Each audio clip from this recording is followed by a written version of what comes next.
Teste ljudi, danas ćemo da radimo neki tutorial. U današnjem tutorialu ću vam kazati kako da nacrtate i promijenite vaš kursor. Vidite meni kako je nekako sve se običa. Što vam potrebno jeste ovaj program Icon Art. Link za download ću vam ostaviti u opisu klipa. Znači, kada ga pokrenete, stavljate sve, pokrenete ga, idete u clone, čak samo malo, što se dešava ovdje. Evo ga znači, evo možemo izbrisati, u projekt, dobre, u projekt, kept, evo ga. Sada vi možete da radite kako želite, što god želite.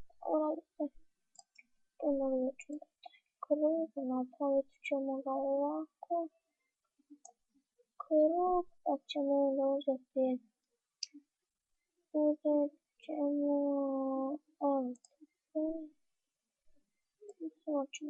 ne, napravimo na to, boja. Sada možemo nešto da šalim po njemu. Da radimo šta god hoćemo, morate pisati svoje ime, znači kursor, da vam bude ime. Ili samo slovo. Možete da napravite kako god želite. Znači ovako nešto malo samo pokažem kako to radi. Malo ćemo obojati. Ovo će nam biti ono sve što plave boje. Evo ga ovako.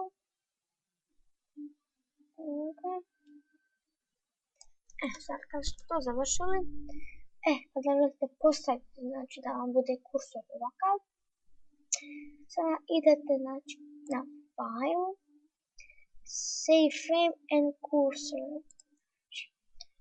Kliknite tu, pa čekate i onda upišite nešto bez veze, kako da snimite samo. Tu kada ste uradili, save i snimite. Sada što treba da idete to jest na control panel. Kada ste ušli, idete tu mouse, znači miš. I pointers. Znači pointers. Idete na browse, evo ga. Tako, i onda tu pronađete svoj ikon, ja sam na desktopu to snimio.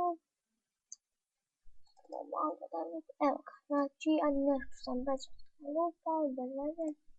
Idemo open, evo ga, idemo apply. I evo, naš kursor se promijenio. To je to što se tiče ovog klipa, hvala vam što ste gledali.